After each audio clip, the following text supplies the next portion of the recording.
Merci d'être présent sur Kambi Ministries. Je suis honoré par votre présence. Ici Emmanuel Kambi, votre serviteur. Depuis que la Covid-19 est arrivée dans nos pays, nous avons constaté que la communion fraternelle a été mise à mal. Nous voyons des chrétiens vivre des moments particulièrement difficiles. Nous rencontrons, nous écoutons, nous appelons et nous apprenons aussi que malheureusement les frères et sœurs vivent des moments qui les éloignent les uns des autres. Comment faire face à la Covid-19 en renforçant la communion fraternelle? Comment rester soudés les uns les autres malgré justement cette situation exceptionnelle et inédite que nous sommes en train de vivre? Voilà autant de questions qui vont concerner notre nouvelle série intitulée « Les uns les autres ». Les uns les autres. Cette série a 3 objectifs. Le premier, c'est de pouvoir soutenir les frères et sœurs dans le corps de Christ en renforçant la communion fraternelle.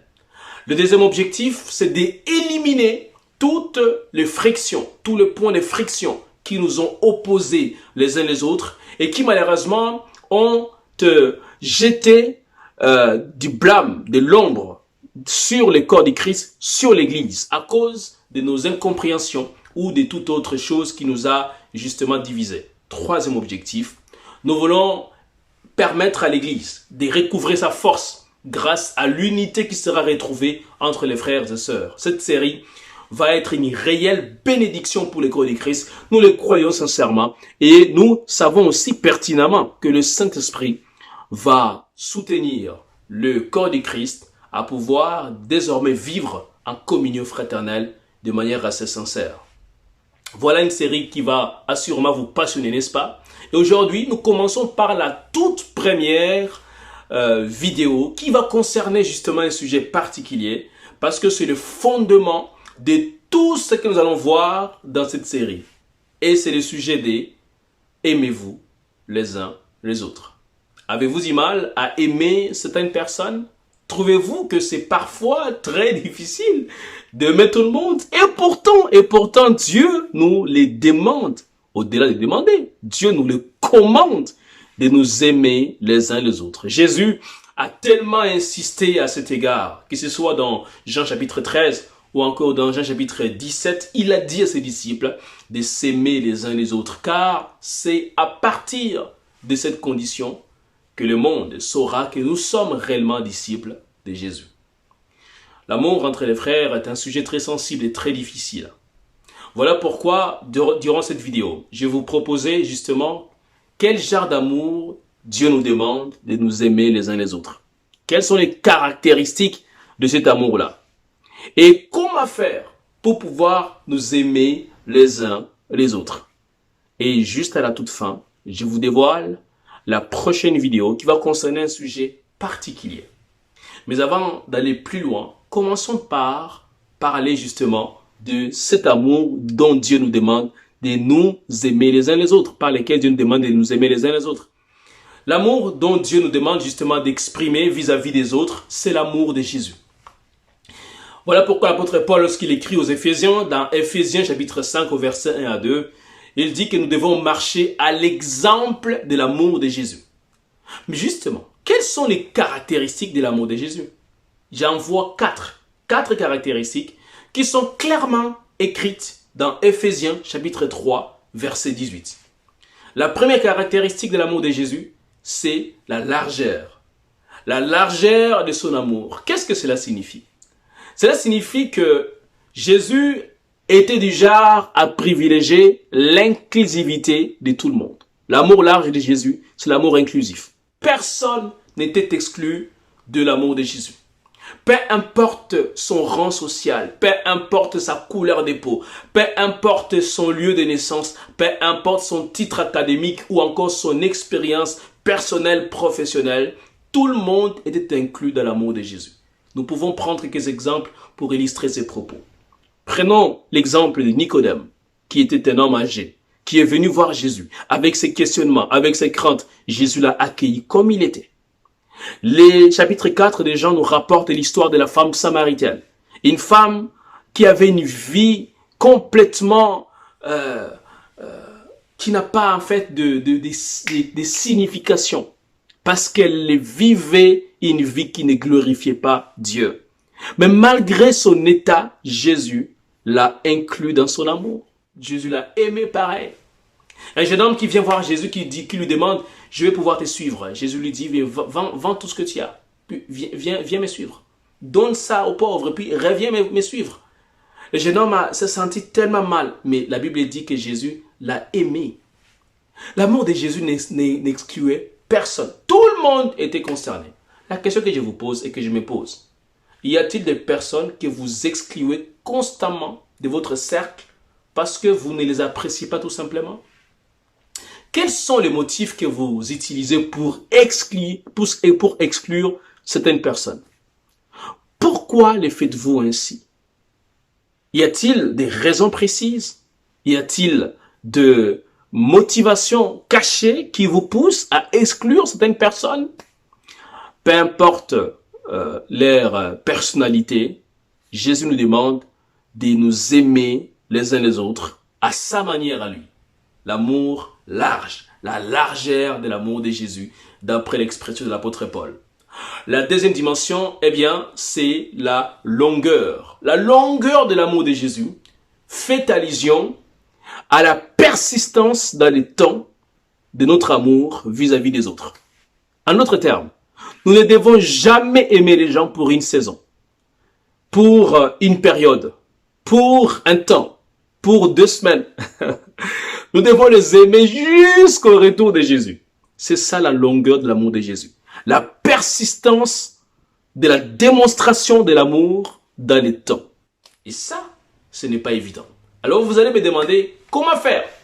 Comment faire pour aimer tout le monde sans exclusive, comme Jésus les a aimés? Y a-t-il un secret? La réponse est oui, il y a un secret. Quel est ce secret? Vous allez le savoir juste à la fin de la 4e dimension. La 3e dimension, eh bien, c'est la profondeur de l'amour de Jésus. Ça, c'est toujours l'apôtre Paul qui le dit dans Ephésiens chapitre 3, verset 18. La profondeur de l'amour de Jésus. Cela signifie que c'est un amour qui n'est pas superficiel. C'est un amour qui va au fond des choses. Justement, à cet égard, il est écrit dans Jean chapitre 1, chapitre 17, verset 1, que Jésus a aimé ses disciples à l'extrême, d'après certaines versions. Et au point qu'il a mis le comble de son amour pour ses disciples. Comment Jésus l'a-t-il fait? Paul nous répond dans Ephésiens chapitre 5, verset 25, en disant que Christ a aimé l'Église et s'est donné à elle. Et il s'est donné jusqu'où? Jusqu'à la croix. Parce que Jésus n'est pas du genre à s'arrêter sur le plan superficiel. Non, Jésus va dans la profondeur des choses. Et la profondeur de l'amour de Jésus a été démontrée de manière la plus flagrante par la croix. Il est allé jusqu'au bout de sa mission. La profondeur de l'amour de Jésus.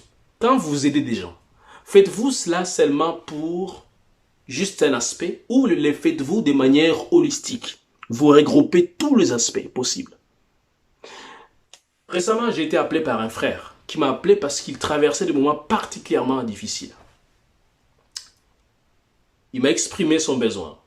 Nous avons pris le temps ensemble de la prière. Nous avons prié ensemble. Et j'ai dit, frère, au-delà de la prière, je vais devoir aller en profondeur des choses. C'est-à-dire faire un suivi, m'informer. Comment ça se passe? Est-ce que son problème a été résolu? Et je vous annonce que son problème a été résolu. Je suis particulièrement content d'apprendre que je sois allé jusqu'en profondeur de la chose. Quand vous aimez les gens, est-ce que c'est juste pour une chose ou bien vous vous intéressez vraiment à leur vie en entier? Vous voyez, dans l'église aujourd'hui, l'église corps de Christ, hein, c'est ce que je vais dire. L'amour a beaucoup diminué. Jésus l'a dit, hein, il a dit que dans les derniers temps, l'amour du plus grand nombre se refroidira. Mais je pense que ce n'est pas une fatalité. Nous pouvons renverser la tendance, et c'est là par 2 astuces qui sont réelles, mais qui sont efficaces, que je peux vous dévoiler juste à la fin de la vidéo. La 4e dimension, c'est la hauteur de l'amour de Jésus. La hauteur de l'amour de Jésus fait allusion à la grandeur des vues. Jésus ne voyait pas comme tout le monde. Il avait une manière tellement grande de voir les choses. La grandeur d'âme, la grandeur de vue. Un exemple pour illustrer ce que je suis en train de dire. Dans Matthieu chapitre 11, on vient rapporter à Jésus à propos de Jean-Baptiste. Ses disciples veulent en fait opposer Jésus à Jean-Baptiste. Ils veulent savoir qui est le plus grand entre les deux.